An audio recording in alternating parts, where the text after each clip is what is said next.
In today's video, I'm going to teach you how to create and manage character styles within your design project. This process is not only essential for maintaining consistency throughout your design work, but also beneficial for streamlining collaboration with your team. Let's dive into how you can seamlessly set up and name these styles for easy reuse in the future. First, let's start with selecting a text object on your canvas. This could be any piece of text that you've already designed and styled according to your project's needs. Pay attention to the details as you apply the formatting you desire.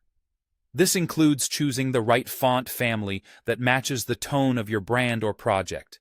Adjust the size to ensure readability across all platforms.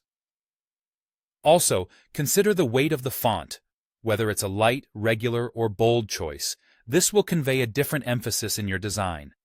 Don't forget to select a color that complements your overall design palette.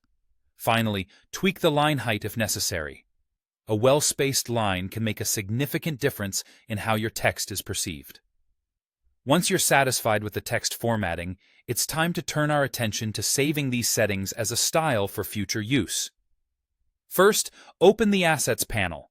You can find this through the View menu under Assets, or you can use the handy shortcut, Ctrl+Shift+Y on Windows, or CMD+Shift+Y on a Mac.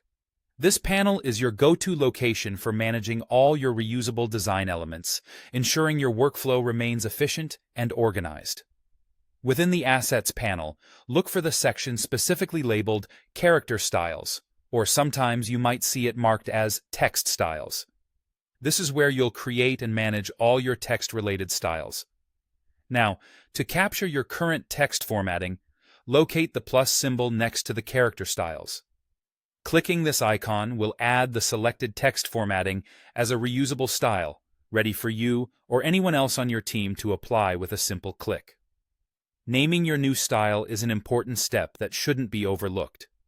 In the Assets panel, select the newly created style and rename it to something descriptive.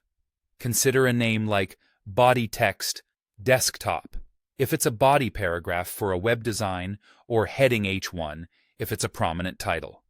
Choosing a name that clearly communicates the purpose will make it incredibly easy for everyone involved in your project to understand its intended use. And there you have it.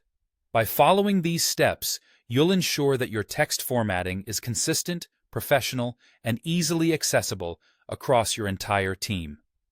Thank you for watching, and happy designing.